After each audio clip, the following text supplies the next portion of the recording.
पंचाक्षर मंत्र जो भी मनुष्य जपता है उस मनुष्य का सब प्रकार से कल्याण शिव जी करते हैं। अब कुछ विधान लिखा है, प्राय हम लोगों को कम पता है, इसलिए हम लोग एक ही मंत्र जानते हैं पंचाक्षर का, नमः शिवाय, यही मंत्र है पंचाक्षर। प्रणव संयुक्त हो जाएगा, ओम नमः शिवाय। ये बड़ा दिव्य मंत्र है। पुराण में वर्णन है 5 करोड़ जप करने वाला शिव स्वरूप हो जाता है, शिव जी का जैसा हो जाता है। भगवान महादेव इतने प्रसन्न हो जाते हैं कि 5 में से कोई भी एक मुक्ति उसको दे देते हैं। लिखा है, ब्राह्मण के लिए भी लिखा है कि ब्राह्मण नित्य प्रातः सायं संध्योपासन करने के बाद, संध्योपासन के समय 1 सहस्त्र गायत्री जपने के बाद 1 सहस्त्र पंचाक्षर मंत्र का जप करे तो उसको वाक सिद्धि हो जाती है। ऐसी महिमा भी लिखी। लेकिन महाराज ये त्रिकाल में करे, तीनों समय करे। एक समय से तो थोड़ा ठाकुर जी दया करेंगे, लेकिन पूरा नहीं होगा। ऐसी दिव्य महिमा है पंचाक्षर मंत्र की कि नमः शिवाय। जितने भी विजातीय हैं, जिन्होंने शिखा सूत्र धारण कर रखा है, जिनको जनेऊ है, चोटी है, वो सब तो जपे नमः शिवाय। और जितने उससे इतर हैं वो सब जपे शिवाय नमः। ऐसा ही विधान है, ऐसा ही विधान लिखा है। माताओं के लिए मंत्र क्या लिखा है, शिवाय नमः। वो नमः चतुर्थी को बाद में लगा दे और भगवान की विभक्ति चतुर्थी को पहले लगा ले।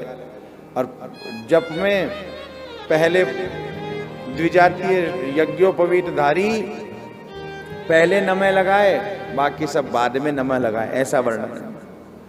हाँ हाँ, किसी सतपात्र से ही मंत्र लेवे, उसके प्रति गुरु का भाव रखे, गुरुत्व का भाव रखे, उसके प्रति शरणागति का भाव रखे, और किसी सतपात्र को ही भोले बाबा के निमित्त दान देवे।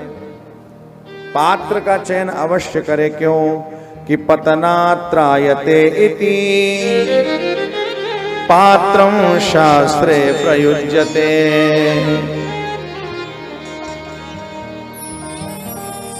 पतन से तारने वाले को पात्र कहते हैं। पतनात्रायते उसको कहते हैं महाराज, पतन से तारने वाले को पात्र कहते हैं। इसलिए सतपात्र का आश्रय, सतपात्र का संग और सतपात्र को दान और सतपात्र के प्रति शरणागति रखे। पात्र चयन जरूर करे। ऐसे समझो खाने वाले पात्र में छिद्र होगा तो फैलेगा ही ना, कपड़ा भी गंदा करेगा ना, आंगन में गिरेगा तो आंगन भी गंदा करेगा ना। तो पात्र टूटा फूटा होगा तो पात्र में कैसे कुछ अच्छा होगा। इसलिए पात्र का चयन बढ़िया करे। चाहे अपने घर का कोई भोजन पात्र हो, चाहे दान देने वाला कोई सतपात्र हो। इसलिए जिसको देना है उसका चयन बढ़िया करके दो। एक जैसी जैसे फलश्रुति वेद माता गायत्री के मंत्र की है, ठीक वैसी फलश्रुति पंचाक्षर मंत्र की है। ये महाराज गायकम त्रायते पाताद, जो इसका गायन कर रहा है उसको तार देगी गायत्री, और जो शिवजी के मंत्र का जप कर रहा है उसको भी भगवान महादेव अवश्य तारेंगे, उसका भी कल्याण करेंगे। ऐसे भगवान महादेव हैं। इसलिए नमः शिवाय, शिवाय नमः, ऐसे मंत्र का जप करना चाहिए।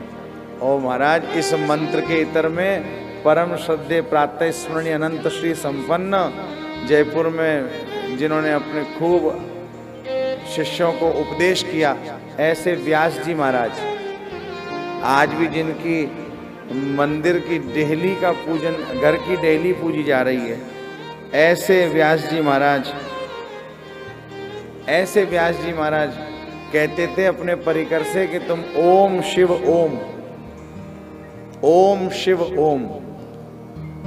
और एक विशेष बात थी महाराज साहब की, जो जिस प्रकार का प्राणी होता था उस जीव को वैसा ही मंत्र दिया उन्होंने। सबको एक ही मंत्र से अभिमंत्रित नहीं कर दिया।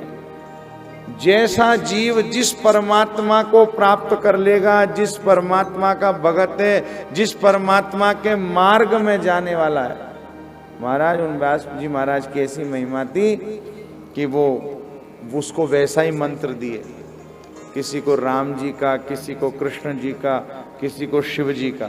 लेकिन अपने परिकर में महाराज साहब ने फरमाया कि ओम शिव ओम बोल करके शिव जी को जल चढ़ाओ, ओम शिव ओम बोल करके शिव जी का पूजन करो। ऐसी उनकी दिव्य महिमा थी। तो महाराज साहब के चरणों में भी मैं प्रणाम करता हूँ। उनका स्मरण आया, उनकी कृपा आप सबको भी मिले और हम सब पर भी बनी रहे। महाराज ऐसा भगवान का पंचाक्षर मंत्र है, इसकी महिमा को मेरे साथ थोड़ा गुणगान करके गाइए। अपने जयपुर के ताड़केश्वर नाथ जी के बड़े भक्त हुए स्वर्गीय पंडित गुलाब जी जोशी। उन्होंने भगवान महादेव जी के खूब पद लिखे और शिव जी के और माता जी के सबके पद लिखे। तो उसमें उन्होंने अपनी छाप लगाई शिव शक्ति। आप जब भी किसी भजन को पढ़ें उसमें शिव शक्ति लिखा हुआ आवे तो समझिए स्वर्गीय पंडित गुलाब जी जोशी जी का वो रचना है, पद है। उन्होंने अपनी लेखनी से ऐसी बढ़िया एक शिव जी की महिमा लिखी है, मुझे स्मरण आ गई। आप सब भी गान कर लो, लेकिन मेरे साथ गाना।